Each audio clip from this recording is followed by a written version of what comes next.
Binti alijifungua watoto 6, hakujua babao ni nani. Baada ya siku kadhaa kupita, alianza kumtafuta baba wa watoto wake. Walimu walishangaa sana siku ambayo mwanamke aliwapeleka watoto wake 6 kwenda kuanza shule. Mwalimu mkuu alianza kuongea naye. Shule yetu haimpokei kila mwanafunzi. Ada kwa ajili ya mwanafunzi mmoja ni gharama sana. Nalijua hilo. Akaanza kuonesha vyeti vya watoto wake. Walimu wote walikuja kusikiliza mafanikio ya watoto wa huyu binti. Mmoja ni mshindi wa masuala ya kompyuta. Mmoja alishinda mashindano ya hesabu duniani. Mwingine amepokelewa kwenye taasisi ya masuala ya udaktari. Kuna mkali wa fashion, kuna mwenye superpower.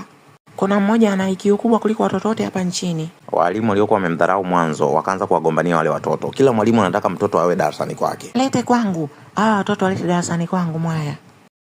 Mmoja kati ya wale watoto alitoka nje. Nje ya shule kuna mama mmoja wa kishua alikuwa anamlalamikia mtoto wake. Kila mama hapa ana mjukuu wake. Mwanangu, kwa nini hadi sasa hivi hujaniletea mjukuu? Yule dogo alikuwa busy anachezea simu akajigonga kwa mwamba. Bi mkubwa alimwangalia yule mtoto kwa umakini sana. Huyu mtoto